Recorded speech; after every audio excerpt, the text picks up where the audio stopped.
내가 거기서 너희와 만나고. 하나님이 어디에서나 만나 주시지만 2023년도 10월달을 살아가는 우리들에게 여러분들을 만나고 싶어서 만남의 장소를 하나님의 기회에 사용하시는 남경산 기도원으로 여러분들을 부르신 줄 믿습니다. 왜 부르셨냐? 여러분들의 인생에 공부한 모든 문제를 해결하기 위해서 부르셨다고 말씀하고 있습니다. 마태복음 11장 28절에 29절 말씀을 보면 수고하고 무거운 짐진 자들아 다 내게로 오라. 내가 너희를 편히 쉬게 하리라. 나는 마음이 온유하고 겸손하니 나의 멍에를 메고 내게 배우라. 그리하면 너희 마음의 힘을 얻으리니 내 멍에를 잡고 내 짐은 가볍게 될 것이라. 이 약속의 말씀대로 이루어지게 될 줄 믿습니다. 저는 오늘 새벽에 얘기했던 것처럼 하나님의 말씀의 능력에 대해서 말씀을 드리려고 하는데, 그래서 우리가 이 성경이 이 구약적인 표현은 여호와의 책 또는 모세의 글과 선지자의 글과 시편이라고 말씀하고 있는데, 그래서 우리가 하나님의 성경을 볼 때 자세히 읽어보라고 권면하고 있어요. 이사야 34장 16절 말씀을 보면 너희는 여호와의 책을 자세히 읽어보라. 이것이 하나도 빠진 것이 없고 짝이 없는 것이 없으리니 이는 여호와의 입이 이를 명하셨고 그의 신이 이것들을 모으셨다고 말씀하고 있습니다. 여러분들이 잘 알고 있는 성경은 디모데후서 3장 16절에 17절 말씀을 보면 모든 성경은 하나님의 감동으로 된 것으로 교훈과 책망과 바르게 함과 의로 교육하기에 유익하니 이는 하나님의 사람으로 온전케 하며 모든 선한 일을 행하기에 온전케 하려 하십니다. 그래서 성경은 모두 66권으로 기록되어 있는데 구약 39권, 신약 27권으로 되어 있고, 이제 여기까지 다 하는데 몇 장으로 구성되어 있냐면 잘 모르시더라고요. 몇 장으로 구성되어 있냐면 1189장으로 되어 있고, 구약은 929장, 신약은 260장으로 구성되어 있습니다. 또 몇 절이라고 물어보면 더불로더라고요. 몇 절로 구성되어 있냐면 31,173절로 구성되어 있고, 이제 구약성은 23,214절이고 신약성은 7,959절로 이루어져 있어요. 그래서 우리가 하나님의 약속의 말씀을 가까이 하는 사람들에게 복이 있다고 말씀하고 있습니다. 성경이 가장 복이 있는 사람이 누구인가 하면 시편 1편 1절에 2절 말씀을 보면 복 있는 사람은 악인의 길을 쫓지 아니하고 죄인의 길에 서지 아니하고 오만한 자리에 앉지 아니하고 오직 여호와의 율법을 즐거워하여 그 율법을 주의하여 묵상하는 자들이 복이 있다고 말씀하고 있어요. 그래서 모세 이후에 여호수아가 등장하면서 이런 당부의 말씀을 하는 거예요. 여호수아 1장 8절 말씀을 보면 이 율법책을 내 입에서 떠나지 말며 주의하여 그것을 묵상하여 그 가운데 기록한 대로 다 지켜야 마라. 그러면 내가 평탄하게 될 것이다. 형통한 삶을 영위하게 될 것이라고 말씀하고 있습니다. 그래서 우리가 하나님의 말씀 따라가면 반드시 인생의 성공자가 된다고 말씀하고 있는데, 시편 119편 105절 말씀에 보면 주의 말씀은 내 발의 등이요 내 길의 빛의 역할을 한다네. 다시 말해서 우리 인생의 내비게이션의 역할을 한다고 말씀하고 있습니다. 지구상에서 가장 머리 좋은 민족이 저는 우리나라 사람하고 유대인이라고 생각해요. 유대인들이 머리가 상당히 좋은데 어렸을 때부터 13살 성인이 될 때까지 모세오경을 다 암송하게 만드는 거예요.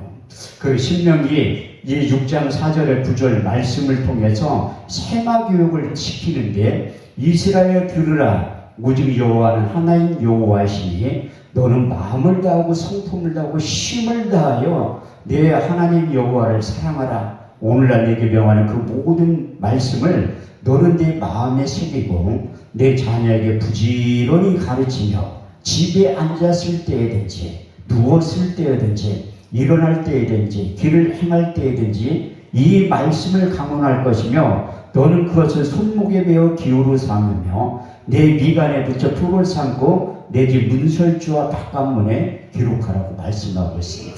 저도 이스라엘 갔을 때 동국백에 벽 가니까 랍비들이 수염을 이렇게 기르고 막 이렇게 얘기를 막 성경을 암송을 많이 하더라. 제가 그들의 나라를 알으면 성경 암송 대회를 내가 한번 해보자고 이렇게 얘기를 하고 싶은데 그 다음도 한국말 모르고 나도 그들의 오늘을 모르니까 그래서 이제 나중에 계기가 되면 랍비들하고 성경 암송 대회를 한번 해보고 싶은 마음이 들더라고요. 그분은 직업이 그 암송하는 거요. 그렇게 저도 어렸을 때부터 성경을 많이 암송했잖아. 그래서 하나님께서 이게 묵상, 복 있는 사람들이 뭐냐면 하나님의 말씀을 묵상하는 거예요. 그 묵상이 두 가지 의미가 내포된 히브리 원문에 보면 하가 큰 소리를 내서 읽으라는 거예요. 또 한 가지의 뜻은 반추의 뜻을 가지고 있는 소가 여물을 먹듯이 자꾸 되새김질 하라는 거예요. 되새김질. 많은 분들이 제가 머리가 좋아 성경을 많이 암송한다고 하는데 끊임없이 반복 숙달하는 거예요. 1만 시간의 법칙이라고. 그래서 성경을 많이 암송. 여기 특송화를 오신 분들이 전주에서 오셨는데 제가 그 민족봉화운동본부 부흥사 연수원에 가니까 저분들이 계시더래요. 깜짝을 했는데 그 민족봉화운동본부 연수원장 송혜수도 목사님이 제가 옛날에 강의하러 갔을 때 그분이 그 명창이 명창 판소리로 이제 대통령상까지 받으신 분인데 내가 1시간, 2시간 강의하니까 그 비결이 뭐냐고 물어보더라고요. 그 신청가나 판소리 완창할 때 7시간을 할 때 몇 달을 연습을 해야 된다고 하더라고요. 그러니까 자기도 이렇게 성경을 암송하려고 하는데 안 된다는 거야. 그래서 그 비결이 뭐냐고 물어봤을 때 1만 시간의 법칙이라 계속 외워질 때까지 하면 되는 거예요. 그 요한복음 14장 20절 말씀을 보면 그날엔 내가 아버지 안에 너희가 내 안에 내가 너희 안에 있는 것을 너희가 알게 되리라. 이거 암송하는데 3개월 걸렸어요. 보통 사람들은 이게 안 외워지고 안 하는데 저는 끝까지 외우는 거예요. 왜냐하면 이 말씀이 너무 중요하기 때문에 사단이 혼미한 영을 집어넣어서 암송을 못하게 만드는 거예요. 그래서 끊임없이 할 때 오늘 저녁에 그런데 이거 말고 쉽게 암송하는 방법이 있다니까요. 집회 끝나고 나면 특히 여자 목사님 찾아와서 목사님이 가지고 있는 영적인 능력을 빨리 기도 한번 해가지고 임파테이션 시켜달라고 하는 분들이 그런 거 없다고 해요. 그런 거 없다니까. 아니 저는 수십 년을 암송하는 그 기도 한번 받아가지고 암송이 되면 아니 저같이 노력하는 사람은 의미가 별로 없잖아. 근데 오늘 저녁에는 기름 부음이 임하면 성경에 젖은 성령이 새겨주면 건강하는 거예요. 어떤 분들은 성경을 한 두세 번만 읽어 메모리가 돼서 그대로 얘기한다는 거예요. 그런 분들도 있어요. 우리가 이게 노력형이 있고 하나님의 은혜로 되는 게 있는데 제가 왜 이 말씀을 드리냐면 오늘 저녁에 집에 가지 말고 예배에 다 참석하라고 예고편으로 말씀을 드리는 거라니까요. 그래서 제가 말씀드렸잖아요. 우리 집안이 원래 말을 상당히 못하는 집안이에요. 형들도 그렇고 누나도 그런데 우리가 식당에 가서 음식을 주문할 때도 우리는 말을 잘 안 해요. 그냥 손가락으로 이거 주문해야지 하지. 그러니까 30분 동안 밥 먹을 때 아무 얘기도 안 해. 식당 아줌마 계산할 때 보면 덩어리 아니었냐고 물어본다니까. 그렇게 말 못하는 사람도 하나님 말 잘할 수 있는 능력을 주신 거예요.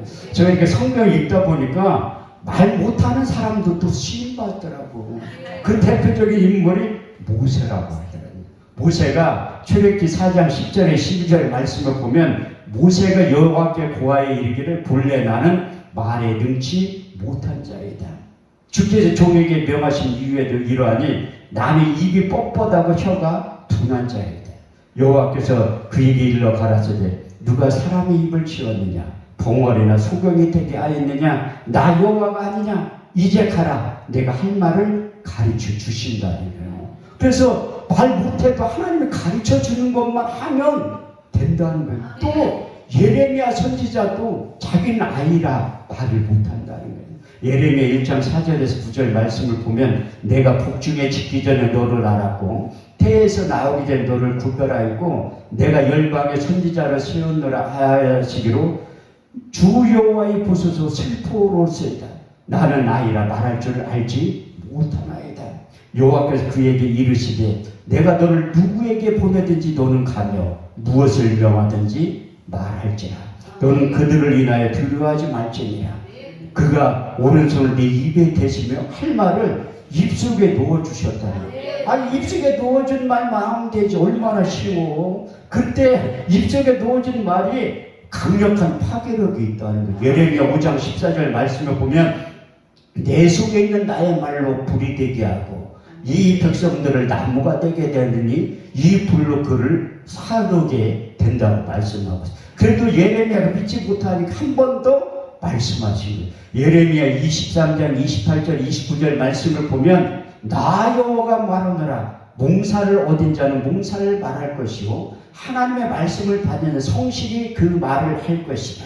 겨와 밀을 어떻게 비교하겠느냐. 나 여호와가 말하노라 내 말이 불같지 아니하냐. 반석을 쳐서 부러뜨리는 방망이라고 표현하고 있습니다. 왜 하나님께서 그 선지자를 부른 다음에 발전할 수 있는 능력을 주셨냐면 인간들이 제약된 이유로 창세기 6장 5절 말씀을 보면 사람의 죄가 세상에 관영함과 그 모든 계획과 생각이 항상 악한 것 뿔을 마시고 하나님께서 사람 지으셨음을 한탄하신 거예요. 그럼 우리 속에 내면에 죄가 들어온 다음에 그 하나님께서 말씀하시는데 전혀 180도의 다른 일들로 행하고 있는 이스라엘 백성들을 보고 출애굽기 32장 9절 말씀이 하나님께서 이렇게 표현한 거예요. 이스라엘 백성들 내가 이 백성을 보니 목이 곧은 백성이라고 표현하고 있습니다. 그래서 그 목이 곧은 백성들은 자기의 소견에 옳은 대로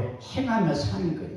사사기 21장 25절 말씀을 보면 그때 이스라엘에 왕이 없으므로 자기의 소견에 옳은 대로 행하였더라.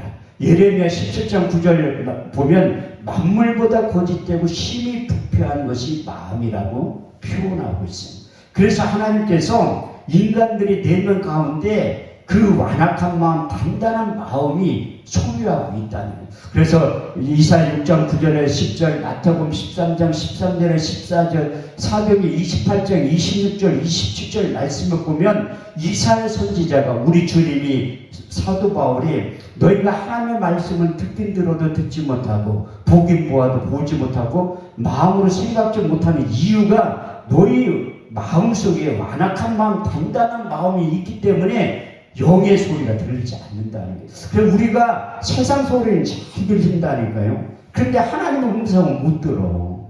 왜 못 듣냐면 우리 내면에 영혼의 각질이 있기 때문에 들리지 않는다고 표현하고 있어요. 그래서 하나님께서 그 우리 내면의 영적인 수술도구로 말씀을 선택하셨다는 거예요. 여러분들이 잘 알거니 히브리서 4장 12절에서 13절 말씀을 보면 하나님의 말씀은 살았고 운동력이 있어 좌우의 날선 어떤 검보다도 예비하여 혼과 영감이 간절과 골수를 찔러 쪼개기까지 한다고 말씀하고 있고 이제 에베소 6장 17절 말씀을 보면 성령의 검 다시 말해서 하나님의 말씀을 가지라고 표현하고 있고 누가복음 2장 35절 말씀을 보면 칼이 내 마음을 찌르려 하느니 마음에 숨은 것이 드러나게 된다고 말씀하고 있습니다. 그래서 하나님의 영으로 감동된 사도들이 나가서 복음을 전하고 증거할 때 그 복음이 전하고 선포되는 자리에 구약적인 표현은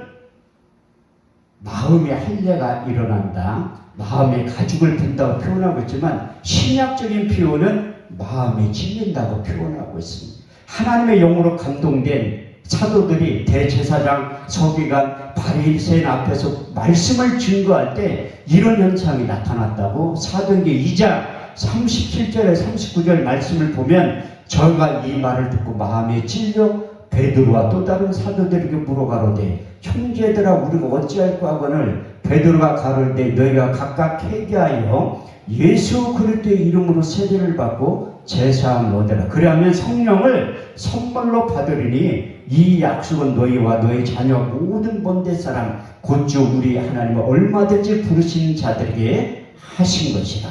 그래서 하나님의 말씀이 들린 자리에 마음에 찔리는 표현이 나타나고, 또 스데반 집사님도 하나님의 영으로 감동돼서 복음을 전할 때 사도행전 7장 54절, 57절, 58절 말씀을 보면 저희가 이 말을 듣고 마음에 찔려 저를 향하여 이를 갈고는 큰 소리를 지며 귀를 막고 성 밖으로 내치며 돌로 쳐주겠다고 말씀하고 있습니다. 그래서 하나님의 말씀이 증거할 때 우리의 내면의 질서가 새롭게 될 때 빅뱅 현상이 나타나면서 회개하고 돌아오든지 돌로 치든지 둘 중에 하나의 현상으로 나타난다니. 그래서 제가 양평 기도원에서 집회할 때 목사님들이 장기금식하는 목사님들이 제가 월요일날 설교하면 저한테 와가지고 목사님이 설교를 그렇게 하네. 지금은 감정이라든지 그때는 성경만 가지고 하는 거예요. 그렇게 말씀하시는 분들도 목요일날 금요일날 되면 은혜가 된다고 얘기를 한다니까요. 이게 말씀의 능력이에요. 제가 똑똑하고 잘나서 그런 게 아니라 말씀을 통해 하나님이 일하기 시작하는 거예요. 근데 이 성경에서 신약으로 넘어가 말 못하는 사람이 저와 비슷한 사람이 한 명 또 있더라고요. 사도 바울이에요. 사도 바울. 말을 얼마나 못하면 성경에 기록되어 있다니까요. 제가 꾸며낸 얘기가 아니라 고린도서 10장 10절 말씀을 보면 그 편지는 중하고 힘이 있으나 그 몸으로 대할 때 말에 시원치 아니하니라. 말을 얼마나 못하면 성경에 말 못한다 쓰여있는 건 사도 바울밖에 없다니까요. 스스로 또 자기가 고백하고 간증해. 고린도서 11장 6절 말씀을 보면 나는 말에는 조라고 지식에는 그렇지 아니하다니. 편지에 글은 잘 쓰지만 그게 말은 못한다는 거예요. 근데 사도 바울이 이 복음을 전하다가 설교하다 사람 죽인 적도 있어요. 유두구라고. 저는 설교 20년 하면서 한 번도 설교하다 사람 죽인 적은 없고 졸개할 수 있는 능력은 있다니까. 우리 새벽에 나 두 분 주무시더라고. 내가 설교를 얼마나 못하면 저분들이 주무실까 내가 행겠다니까. 그래서 더 열심히 해야 되겠다 그런 생각을 했는데, 저는 모세가 아니고 예레미야도 아니고 사도 바울도 아니지만 저는 주님의 제자예요. 주님의 제자라서 그 주님의 12제자를 보면 분포도가 이게 직업이 요즘 말로 표현하면 많이 배운 사람들이 없어. 그들을 부른 다음에 예수님께서 말 잘할 수 있는 능력을 주신 거예요. 내가 20년 설교할 때 여러분들 3번 참석하신 분은 기억에 남을 거예요. 왜 저 강사가 설교하기 전에 기도하는데 맨날 똑같은 기도만 할까? 저희 팀은 그 김용수 목사님은 저하고 연합해서 동역자로 집회를 많이 하는데 왜 목사님은 맨날 똑같은 기도만 하니? 저분 만난 지 2년 됐는데 20년 동안 똑같은 기도 한다는 거예요. 그래도 누가, 아니 우리가 주기도문도 예수님이 가르쳐준 기도 수천 년을 하는데 나는 이 기도가 저한테는 합당하기 때문에 하는 거예요. 이것보다 더 큰 기도는 없기 때문에. 그럼 우리 주님께서 저를 부르신 다음에 말 잘할 수 있는 능력을 주신 거예요. 그래서 설교하기 전에 이 말씀을 묵상하는 마태복음 10장 19절에 20절. 무엇을 말할까 염려치 말라. 그때 무슨 말할 것을 주시리니 말하니 너희가 아니라 너희 속에서 말씀하시는 자 곧 너희 아버지의 성령이시라.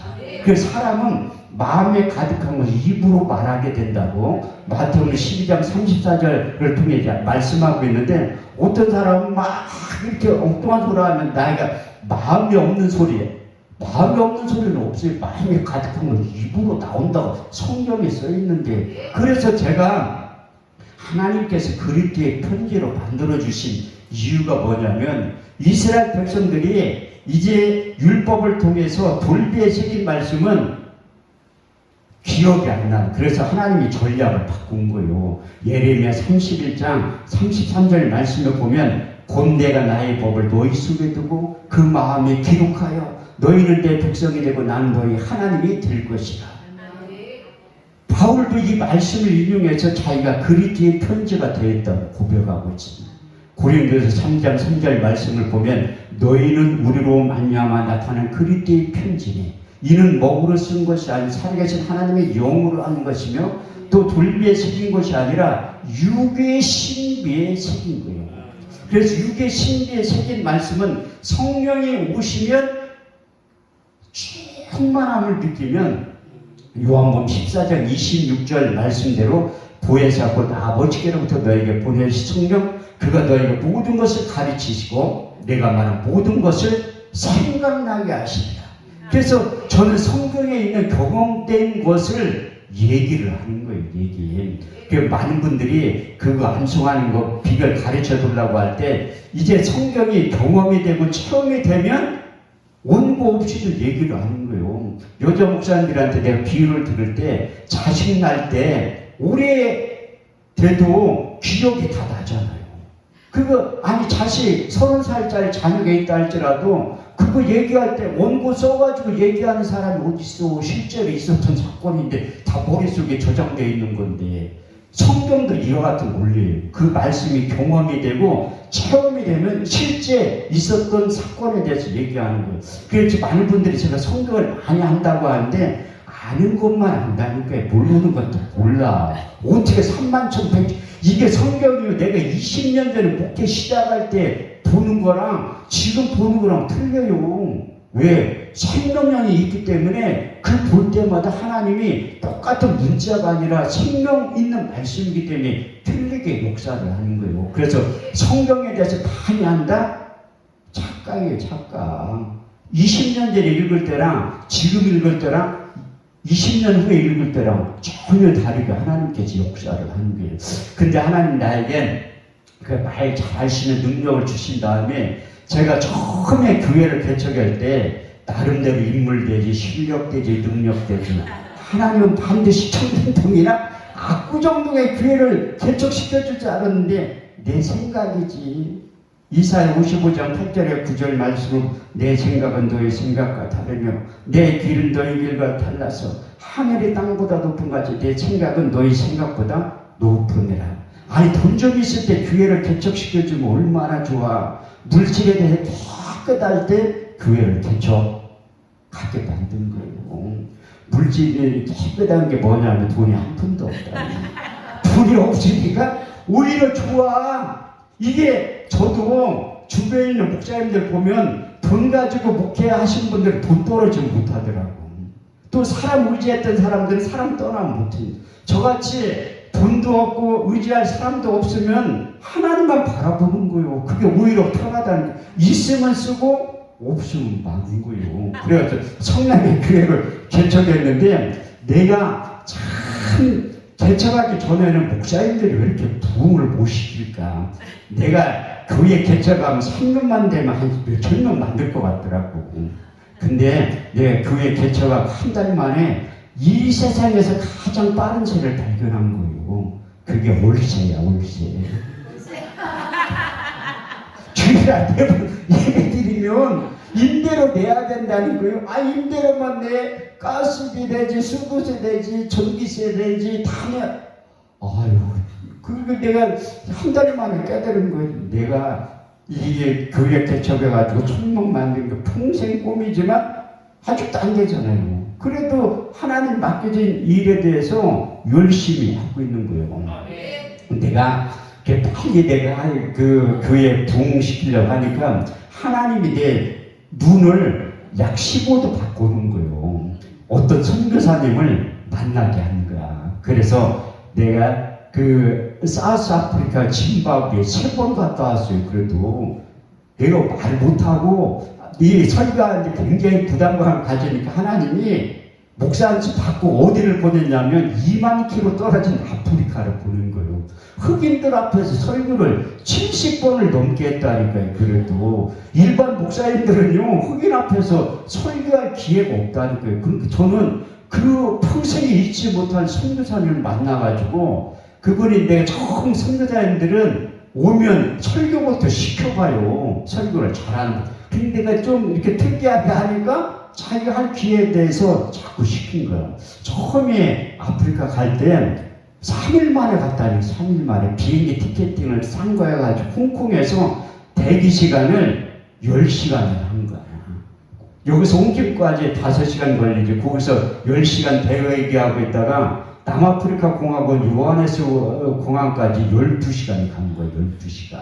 거기에 또 짐바브웨까지 2시간 비행기를 타고 또 한국에서 목사가 왔다니까 문야 목사님이 선교사님이라는데 리무진을 끌고 왔대. 한 목사 태우고 가려고. 아, 리무진, 뭐 아프리카 무슨 리무진 보니까 옛날 1톤차 호로 치는 거 있죠. 거기에 20명, 아니 흑인들이 못 먹는데 왜 이렇게 뚱뚱해. 그 뒤에서 10시간을 또 간 거예요. 차 타고. 뭐 내가 뭐 얘기 뭐 언어가 통화하지.